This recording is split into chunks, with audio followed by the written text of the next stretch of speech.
Good morning, কেমন আছে সবাই? আমি তো মোটামুটি ভালোই আছি।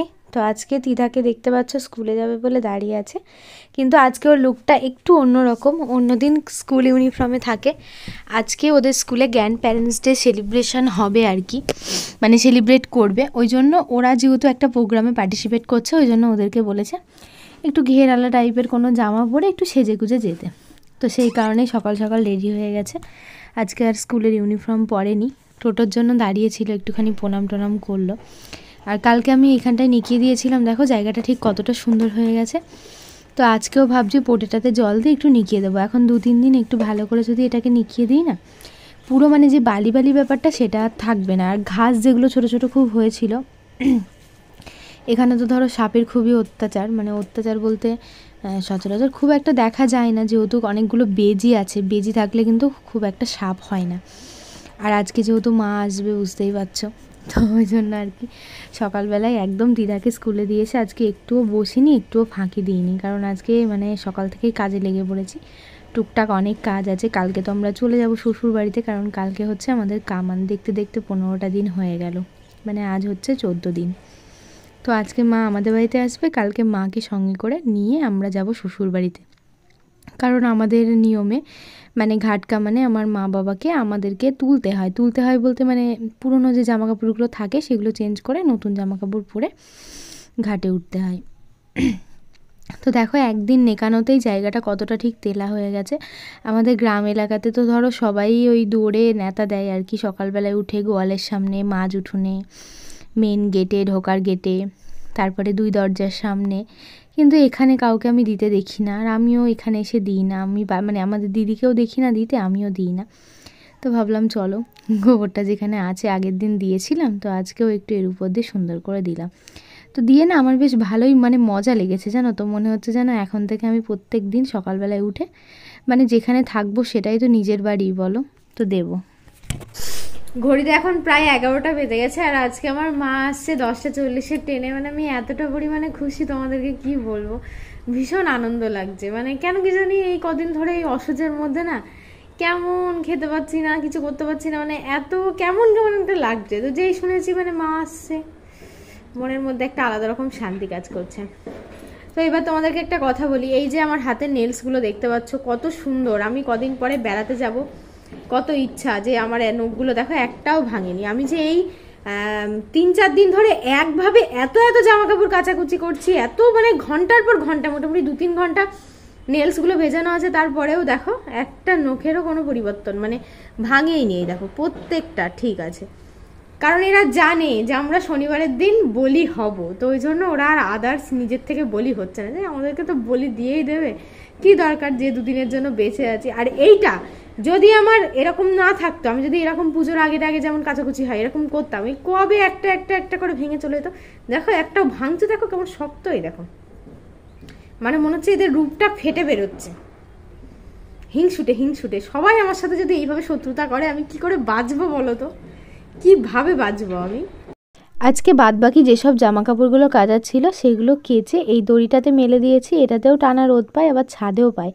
প্রচণ্ড পরিমাণে হাওয়া দিচ্ছে, ছাদের ধারে ধারে দড়িগুলো তো মেলতেই পারবো না।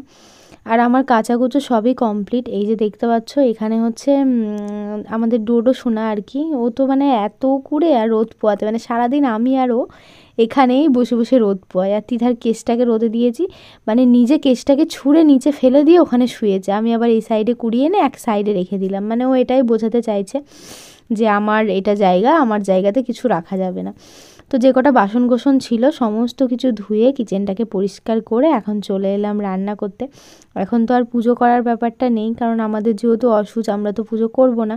আর দিদিভাইদেরকে দিয়ে দিয়েছি আর কি, গোপুসোনাকে, ওদের কাছে এখন আছে, দিদি এখন পুজো করে। তো আজকে ভাবলাম কি রান্না করব, একটু ডাল সিদ্ধ করব। আর এখানে হচ্ছে তোমার টমেটোগুলোকে ডালের মধ্যে দেবো, তাহলে বেশ খেতে ভালো লাগে ডালটাকে। তো টমেটোর বোটাগুলোকে মানে আলতো করে কেটে নিলাম। সচরাচর আমি কিন্তু বটিটাই ব্যবহার করি, চাকুটা খুব একটা ব্যবহার করি না। আজকে দেখলাম চাকুটা সামনেই আছে, আর দুটো টমেটো যেহেতু এখানেই আছে, অনেকে দেখবে চাকু দিয়ে কাটতে খুব অভ্যস্ত হয়, আমি আবার ডিটো আলাদা। তো যাই হোক, এদিকে আমার মা কি করেছে জানো, মা ভুল করে উল্টো রাস্তায় চলে গেছে। মাকে আর খুঁজে খুঁজে পাচ্ছি না, মানে হাসবো না কি বলবো বুঝতেও পারছি না। চলো বাড়ি গিয়ে তোমাদেরকে বলছি ঘটনাটা কি হয়েছে। আমার মা হারিয়ে গেছে গো, মাকে আমি খুঁজে পাচ্ছি না। মা সে চলে গেছে আর একদিকে, ওইদিকে আমি বলেছি দেখবো। ডোডো, ও চিনতে পেরেছে ও চিনতে পেরেছে, ওই জন্য গায়ে উঠতে আছে। আমি ডোডো আছে বলে আমি গেটটা আরো ইয়ে করে দিয়ে গেলাম, লাগিয়ে দাও মা গেটটা। সে কোথায় চলে গিয়েছে তার নেই ঠিক। হ্যাঁ মনে হয়। এ কি করছো, পা চাটছে নাকি? চিনতে পেরেছে বলো ডোডো, ওই জন্য। হ্যাঁ, এবার তোমাদেরকে বলি ব্যাপারটা কি হয়েছে। মানে আমার মা আর কি, মানে বিষ্ণুপুর কালীবাড়িতে নেমেছে, যেহেতু কাশিমবাজার স্টেশন দিয়ে আসে। তো কালীবাড়িতে নামার পৌষ মাসে যেহেতু মেলা হবে, ওখানে না প্যান্ডেল করেছে, ঘিরেছে, প্রচুর দোকান টোকান হবে, সেই জন্যই মা আর কি ভুল করেছে, নাহলে কিন্তু ভুলটা হতো না। তো মা রেল লাইনটা ক্রস করেছে, কিন্তু ওই সাইড দিয়ে ক্রস করেছে, মানে দু সাইডে দুটো কল আছে, মাকে আমি দেখিয়ে রেখেছি একটা কল। তো মা ওখানেও একটা কল দেখেছে, তো সেই জন্য মা ওই রাস্তা দিয়ে চলে গেছে উল্টো দিকে। তো তারপরে মা চিনতে পারছে না, আমাকে ফোন করেছে, আমি চিনতে পারছি না। তো আমি বললাম ঠিক আছে, তুমি যেখানে রেল লাইনের ধারে ছিলে তুমি সেখানে এসেই দাঁড়াও, আমি ওখান থেকে তোমাকে নিয়ে আসছি। তো মা বলছে ঠিক আছে, রেল লাইনের ধারে আমি দাঁড়াতে বলেছি মাকে, আমি এদিকে তাড়াতাড়ি করে ভাত চাপিয়ে দিয়ে আমি চলে গেছি, যে মা কোথায় গেল, মাকে খুঁজে পাচ্ছি না, আমি মনে করছি যে মা কোন দিকে চলে গেল। এবার ধরো মায়ের কাছে ফোন আছে, এবার বলা যায় না, মা হঠাৎ করে আমার মায়ের ফোনে জানো তো মাঝে মধ্যে টাওয়ারটা চলে যায়, আবার 2-4 ঘন্টা আসে না, তারপরে আবার আসে।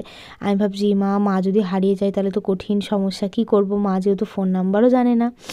তো তারপরে যেটা হলো আর কি, সেটা হচ্ছে একজনকে ওখানে জিজ্ঞাসা করেছে, তো একজন বলছে এদিক দিয়ে গেলে তো আপনার অনেকটা টাইম লাগবে, এদিক দিয়েও যাওয়া যাবে, অনেকটা ঘুরে যেতে হবে।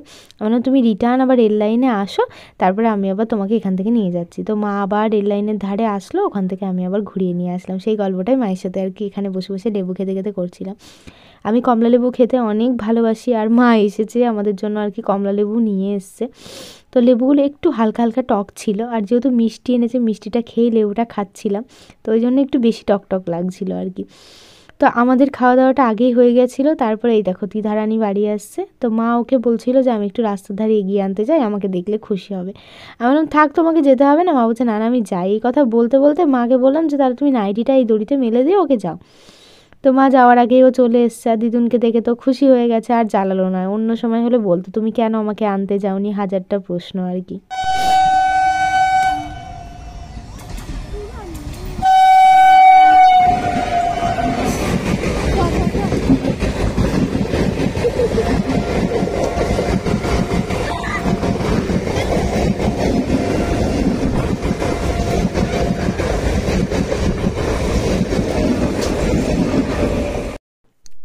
তো যাই হোক, আগের দিনকার ছোট্টখাট্টো একটা ভিডিও তো তোমাদের সঙ্গে শেয়ার করে দিলাম। এটা হচ্ছে পরের দিন সকালের ভিডিওটা। তো পরের দিন সকালে ঘুম থেকে উঠে সেই আমি এখানটা একটুখানি নিকিয়ে নিই। তো আজকে আর নিকানোটা তোমাদের সাথে শেয়ার করলাম না, জায়গাটা সত্যি ভীষণ তেলা হয়ে গেছে, আমারই দেখে ভালো লাগছে। তো আজকে যেহেতু আমাদের কামানের জন্য মা আর কি সকালে মাকে আর কি চা মুড়ি টুড়ি দিলাম। আমি বললাম তোমরা চাটা মুড়ি টুড়ি খেয়ে নাও। তো মোটামুটি সব কাজই সারা হয়ে গেছে, এবার একটু ব্যাগটাকে গুছিয়ে নেব, কারণ কালকে ব্যাগটাকে গুছিয়ে রাখতে পারিনি। আর তারপরে আমি আর তিথা দুজন মিলে রেডি হয়ে সোজা চলে যাব আর কি। তো ব্যাগের মধ্যে কি কি এনেছে মা সেগুলো ভেবেছিলাম তোমাদেরকে দেখাবো, কিন্তু বিশ্বাস করো একটু সময়ের জন্য আর কি তোমাদেরকে দেখাতে পারলাম না ঠিকঠাকভাবে। তো আমার জন্য মা একটা সুতির চাপা, কারণ ঘাট কামানে তো শাড়ি পরেই উঠতে হয় নিয়ম আর কি। এটা হচ্ছে আমার ব্লাউজটা, আর এটা হচ্ছে সায়া। আর শাড়িটা তোমাদেরকে দেখাই, এই দেখো শাড়ি, দাঁড়াও একটু খুলে দেখায় তোমাদেরকে, তাহলে বুঝতে পারবা। তো এই দেখো এটা হচ্ছে একটা শাড়ি পুরো লাল রঙের, তার মধ্যে হচ্ছে সাদার প্রিন্টের কাজ করা। আর ব্যাগের মধ্যে এটা হচ্ছে আমার মেয়ের, তারপরে আমার শ্বশুর মশাইয়ের আছে, আমার শাশুড়ি মায়ের আছে, তারপরে আমার জ্যাঠা শ্বশুরের যে দুটো বৌমা তাদের জন্য আছে, মানে সবার জন্য আছে। তো আমি ব্যাগ থেকে সেগুলো না এখন আর খুলে খুলে বার করলাম না, কারণ মানে বাবার জন্য আর কি সোয়েটার আছে, ধুতি আছে, গেঞ্জি আছে, গামছা আছে, যেগুলো আগে লাগে, মানে সব কিছুই মা নিয়ে নিয়েছে। এখন যদি খুলে দেখাতে যাই তাহলে অনেকটা লেট হয়ে যাবে, মানে আমাদের ওখানে পৌঁছাতে অনেকটা দেরি হয়ে যাবে। আমার শ্বশুরবাড়ি থেকে আমরা যেখানে থাকি সেইখানকার ডিস্টেন্স কিন্তু খুব একটা বেশি দূর না, কিন্তু নবগ্রাম থেকে আমাদের যে টোটো করে আর কি যেতে হয় 8-9 কিলোমিটার মতো, ওইটাতে অনেকটা টাইম লেগে যায়, কারণ অনেকগুলো প্যাসেঞ্জার না হলে টোটো ছাড়ে না, এটা একটা বড় সমস্যা। তো সেই জন্য ওইটুকুনি রাস্তায় মানে আমাদের বাড়ি পৌঁছাতে পৌঁছাতে 1 ঘন্টার ব্যাপার, মানে বাসে 1 ঘন্টা প্লাস 1 ঘন্টা, মানে 2 ঘন্টার ব্যাপার। এই 2 ঘন্টায় কিন্তু আমি এর থেকে অনেক বেশি দূর আমার বাপের বাড়ি বহরমপুর থেকে, তাও আমি পৌঁছে যাই। তো তিথা তো প্রথমে বলছিল না আমি এই জামাটা পরবো না, ওই জামাটা পরবো না, অনেক পরে আর কি জিন্সটা আর টপটা পরলো। এগুলো তো সবই ওখানে গিয়ে ধরো ধুয়ে দিতে হবে, কারণ এগুলো যেহেতু পরা। তারপরে এখানে মানে এই ড্রেসটাকে চেঞ্জ করে কামানে একটা ড্রেস পরে যাবে, সেটাকে ফেলে দেবে আর কি, এটাই আর কি আমাদের নিয়ম। তো যেটা আমাদের নিয়ম সেটাই তোমাদের সঙ্গে শেয়ার করলাম। আর আমরা চলে যাচ্ছি বলে ডোডো সোনা দেখো একদম দেখছে, ডোডো সোনারও মনটা ভীষণ খারাপ হয়ে গেছে, প্রত্যেক দিন এসে বসে থাকবে। আর এই দেখো, এই যে তোমাদেরকে বলছিলাম না এখানে প্যান্ডেল করেছে, কারণ কালীবাড়িতে গোটা 1 মাস জুড়ে মেলা হয়, তো এই প্যান্ডেলের জন্যই মায়ের আর কি মানে কালকে ভুল হয়ে গেছিলো রাস্তাটা। তো মা এই প্যান্ডেলের জন্যই বুঝে উঠতে পারিনি ঠিক কোন গলিটা দিয়ে ঢুকবে। তো অনেকক্ষণ দাঁড়িয়ে থাকতে থাকতে আমরা একটা টোটো পেয়ে গেছি, আর এখন টোটোতে উঠে চলে যাব শ্বশুরবাড়ি। তো শ্বশুরবাড়ি গিয়ে আর কোনো ভ্লগ করতে পারিনি, ফাইনালি কামান টামান করে এই হচ্ছে আমার লুক। আর ভিডিওটা এখানেই শেষ করছি, সবাই খুব ভালো থেকো, নেক্সট ভিডিওতে দেখাবো তোমাদের।